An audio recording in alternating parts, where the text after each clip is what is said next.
पलवल में होडल के चिराग प्लेस में बल्हार समाज के लोगों ने समाज के छात्र छात्राओं के द्वारा बोर्ड की परीक्षाओं में 80% के ऊपर अंक लाने पर छात्र छात्राओं को सम्मानित करने के लिए कार्यक्रम का आयोजन किया। इस कार्यक्रम के मुख्य अतिथि भाजपा के वरिष्ठ नेता और पूर्व मंत्री चौधरी हर्ष कुमार रहे। बल्हार समाज के लोगों ने पूर्व मंत्री चौधरी हर्ष कुमार का फूल माला पहनाकर स्मृति चिन्ह देकर जोरदार स्वागत किया। हर्ष कुमार ने कहा कि जो भी बल्हार समाज की बेटी 12वीं कक्षा से आगे पढ़ाई करेगी वो फ्री में आगे पढ़ाई का खर्च उसका उठाएंगे और बल्हार समाज अगर सामूहिक विवाह करेगा तो वो उसका भी पूरा खर्च उठाएंगे। होडल शहर के चिराग पैलेस में बल्हार समाज के द्वारा 10वीं और 12वीं की परीक्षाओं में उत्कृष्ट स्थान से परीक्षा पास करने पर सम्मान समारोह कार्यक्रम आयोजित किया गया। कार्यक्रम में मुख्य अतिथि के तौर पर भाजपा के वरिष्ठ नेता और पूर्व सिंचाई मंत्री हर्ष कुमार रहे, जबकि कार्यक्रम की अध्यक्षता समाज प्रधान दुलीचंद ने की। चिराग पैलेस में बल्हार समाज के द्वारा बोर्ड की परीक्षाओं में 80% से अधिक अंक लाकर परीक्षा में पास हुए छात्र छात्राओं के सम्मान में कार्यक्रम का आयोजन किया गया। इस दौरान समाज के लोगों ने कार्यक्रम में मुख्य अतिथि पूर्व मंत्री हर्ष कुमार का फूल मालाओं से स्वागत कर दीप प्रज्वलित कर कार्यक्रम का शुभारंभ किया। कार्यक्रम में समाज के प्रधान दुलीचंद ने लोगों के बीच में आकर कहा, बल्हार समाज के द्वारा प्रतिवर्ष की भांति ये तीसरा छात्रों का सम्मान समारोह किया गया। कार्यक्रम में पूर्व मंत्री हर्ष कुमार ने 30 छात्र छात्राओं को स्मृति चिन्ह देकर सम्मानित किया।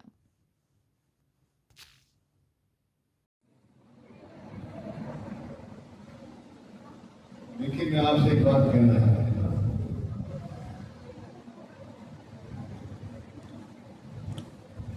कभी जाति पूछी किसी ने, कभी लोहा पूछे जाते हैं। गुरु नानक देव की जाति पूछी किसी ने। जितने भी महान लोग हुए हैं, इनमें से ज्यादातर लोग गरीब जाति में से निकल आए हैं और उन्होंने विचार, उन्होंने शिक्षा पूरे समाज में। आज का जो समय है वो समय किसी व्यक्ति ने अगर अपनी जाति के नाम से ही भावना है तो अपनी जाति का प्रति वफादार भी नहीं है। कोई भी जाति हो, अगर उस जाति धर्म का व्यक्ति कि कार्य ऐसे हो, उसका कर्म ऐसा हो, उसका आचरण ऐसा हो, उसका चरित्र ऐसा हो जिससे उसकी जाति और समाज का नाम ऊंचा हो, तो समझना ये अपनी जाति के प्रति बहुत वफादार है। अपनी जाति का अगर किसी के दुष्कर्म से जाति धर्म उसका समाज लज्जित होता हो तो अपने समाज का, अपनी जाति का, अपने परिवार का दुश्मन है। ये बहुत अच्छी बात है जो आज आपने अपना 30वां सम्मेलन कर रहे हैं। वो बहुत सोचबड़ी थी। इस सोचबड़ी में आपने अपनी ये सोच बनाई और उस सोच को पूरे समाज की तरफ ले जाने का काम किया। अभी आपका दायरा छोटा है, लेकिन एक दिन ये दायरा बढ़ेगा भी और इस दायरे को बढ़ाने वाले जो लोग हैं वो एक दिन अपने समाज के अग्रणी लोगों में गिने जाएंगे। जाति में भी और समाज में दूसरी जाति में।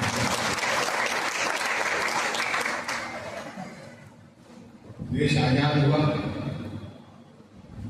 उससे पहले से कोई कितना ही बड़ा आदमी था, वो कहीं ना कहीं गुलामी अंग्रेजों की करता है।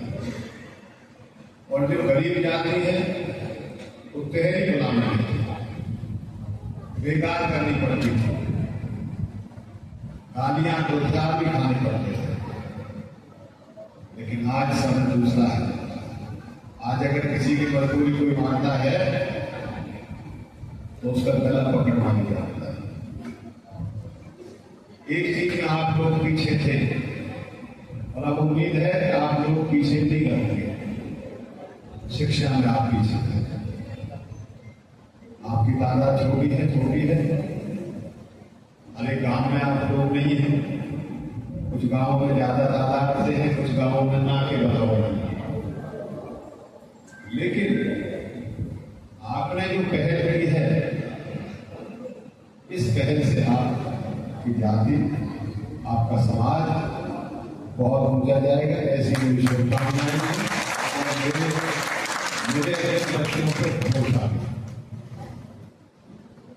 ये होनहार बच्चे हैं, इनका देखी अभी नाटक आपने देखा। इस तरह के नुक्कड़ नाटक एजुकेशन के प्रति, शिक्षा के प्रति, आप जहां आपके लोग शिक्षा के प्रति जागरूक नहीं है, वहां अगर आपके बच्चे जाएं, आपके समाज के लोग जाएं और उन्हें शिक्षा के लिए जागरूक करें, तो आपका समाज उठने में किसी तरह की कोई ये समझ लेना कि ईश्वर का हाथ है। मेरी बात है, अगर कोई लड़की, गरीब लड़की किसी कारणवश पढ़ने से अपने आप को वंचित महसूस करती है, तो समझ लेना उस लड़की में मेरा आगे हिस्सा है। आपकी उस लड़की के लिए मैं हमेशा परिवार की तरफ खड़ा हूं। आजकल बेटियां नाम ऊंचा कर, वो बेटा बहुत अकलमंद है जो बेटियों से शिक्षा लेकर के, बेटियों से नसीहत लेकर के अपने जीवन के प्रति जागरूक है, अपने जीवन को उज्जवल बनाना चाहता है। वो आज बेटियों से शिक्षा लेता है। किसी भी उसमें चले जाइए, बेटियां यहाँ आगे हैं। मेरा आशीर्वाद, शुभकामनाएं हैं। ईश्वर से यही प्रार्थना करूंगा कि आपके बच्चे होनहार बने और आप लोग चाहे मेहनत करो, मजदूरी करो, कुछ भी करो, गलत काम मत करो, अच्छा काम करके पैसा कमा करके पैसा इन बच्चों की पढ़ाई में खर्च करें, ना कि और फजूल खर्ची में। ये मेरा आप लोगों से अनुरोध है। दोबारा से बेटियों की शिक्षा के लिए और भी कोई गरीब आदमी ऐसे भी हैं जिन पर बेटियों की शादी के लिए भी अगर बंदोबस्त नहीं है, वो भी आप, उसके लिए मैं आपको सलाह देता हूं, सामूहिक विवाह की तरह बच्चा तय करो। लड़की के लिए लड़का देखो, लड़की लड़का देखे, लड़का लड़की को देखे, परिवार देखे और सामूहिक शादियों की तरफ आइए। उसमें जितना भी सहयोग आप चाहोगे उतना सहयोग मिलेगा। धन्यवाद। क्या नाम है जी आपका? विजय कुमार। विजय कुमार जी, आज जो बल्हार समाज द्वारा ये बच्चों को सम्मानित किया गया, किस उपलक्ष्य में किया गया, क्या उद्देश्य है इसका? सर, ये बच्चों में शिक्षा के प्रति जागरूकता फैलाना है, जिससे कि हमारा समाज थोड़ा सा एजुकेशन की तरफ पिछड़ा हुआ है। इसको बहुत आगे बढ़ाने के लिए बच्चों को हम करीब 3 साल से, पिछले 3 साल से इस तरह के समारोह करते आए हैं, जिससे कि बच्चों को मोटिवेशन मिले और एक दूसरे को देख के बच्चे और ज़्यादा शिक्षा में रुचि लें और समाज के लिए और देश के लिए और अपने लिए अच्छा कर सके। तो आज कितने बच्चों को, कौन कौन सी कक्षाओं के बच्चों को सम्मानित किया गया, कितने बच्चों को? सर, ये हमने अब की बार जो बोर्ड की परीक्षाएं हैं 10वीं और 12वीं दोनों को हमने जो 80% से ऊपर के जो हमारे प्रतिभाशाली बच्चे हैं उनको हम हर साल 3 साल से ऐसे ही सम्मानित करते आ रहे हैं और इस साल भी ऐसे ही किया और अब की बार ये 30 बच्चे हैं हमारे जिनको हमने इस तरह सम्मानित किया है। चौधरी हर्ष कुमार जी को बुलाया है, जिसमें उन्होंने हमें और जो कुछ ज़्यादा अच्छे टिप्स दिए हैं एजुकेशन के प्रति और हमने उनका सम्मान किया है। उन्होंने हमें बहुत अच्छा रिस्पॉन्स दिया।